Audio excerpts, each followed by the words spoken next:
Dalam Bapa dan Putra dan Roh Kudus. Amin. Allah Bapa di surga, bantu kami untuk semakin rendah hati dalam hidup kami.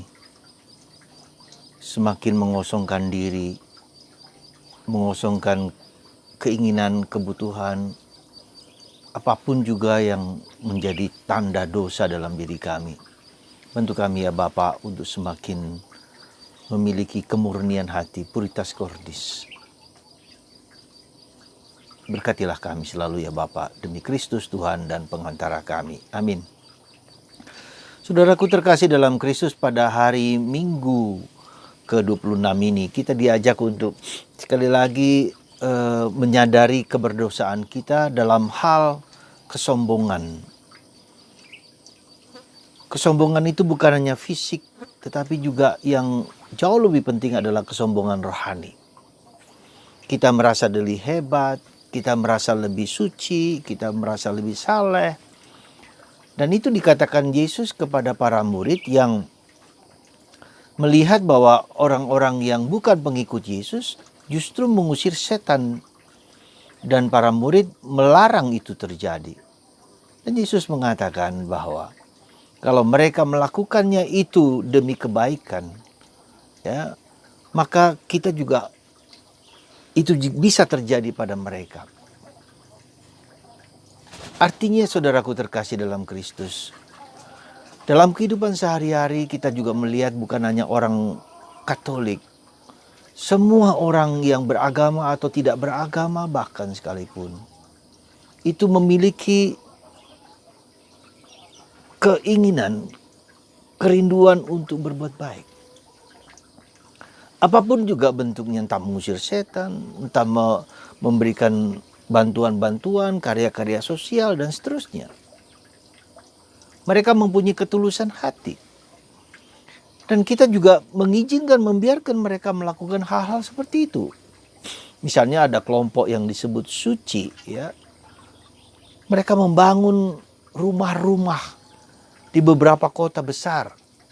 Jakarta, Aceh, Medan. Dan itu diperuntukkan untuk semua orang, agama apapun. Ya. Jadi intinya adalah ketika orang mau melakukan sesuatu kebaikan dengan prinsip kemurnian hati, dengan motivasi yang tulus, yang jujur, yang murni, Tuhan suka dengan yang seperti itu, karena itu berasal dari Allah. Dan kita tidak pernah boleh merasa diri paling hebat, paling suci, paling murni, mengklaim diri sebagai seorang yang lebih suci, lebih murni. Saya kira pelajaran yang berharga bagi kita. Ya.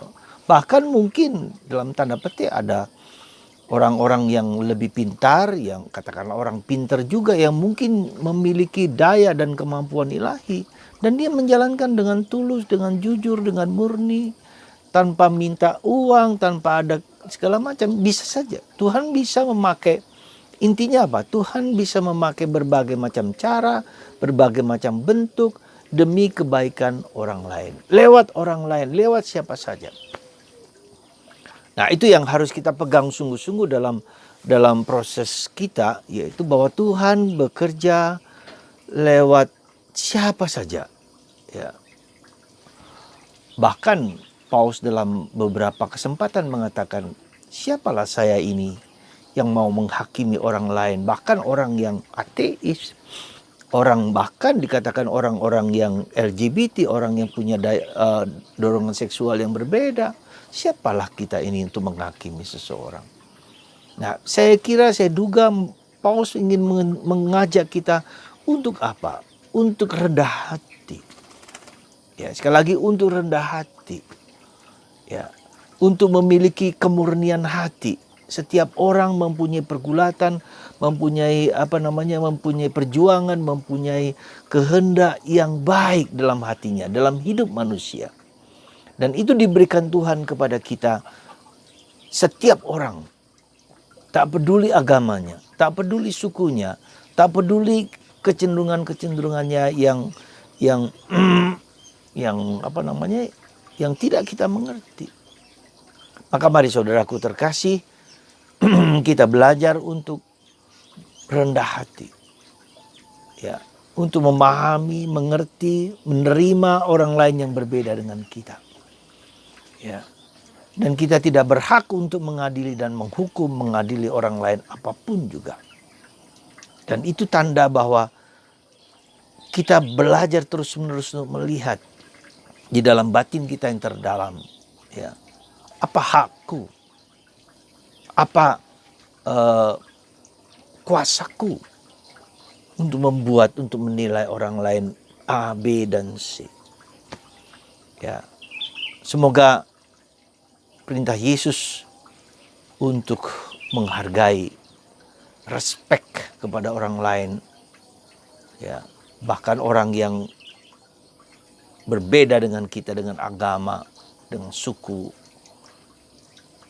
mereka diberi karunia oleh Tuhan juga untuk menjalankan apa yang terbaik dalam hidup mereka. Semoga saudara terkasih, di hari Minggu ini sekali lagi, dengan begitu kita melihat bahwa Tuhan bekerja dengan cara yang begitu indah, yang tak boleh kita batasi hanya kepada agama kita masing-masing. Dan itulah yang terjadi ketika orang mengklaim bahwa agama dia adalah agama yang terbaik, menjadi agama kesombongan, keangkuhan.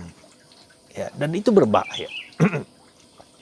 Berbahaya karena menganggap bahwa agamanya lah adalah agama yang terbaik. Bahkan menggunakan agama untuk menindas orang lain, untuk menghukum orang lain, untuk membinasakan orang lain, untuk menghancurkan orang lain.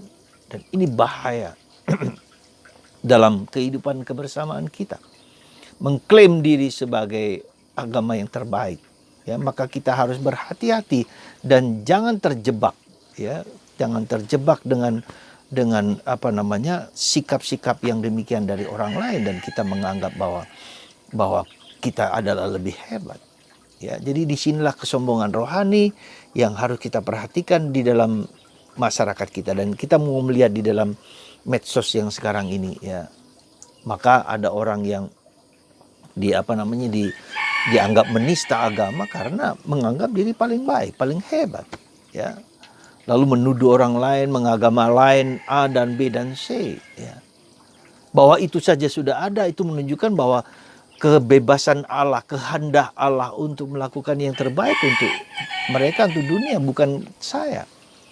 Ya, maka mari saudaraku terkasih, kita mendoakan supaya mereka yang menggunakan agama, menganggap agamanya adalah agama yang terbaik, dengan penuh kerendahan hati, dengan penuh kemurnian hati, untuk menerima segalanya dengan penuh syukur dan terima kasih.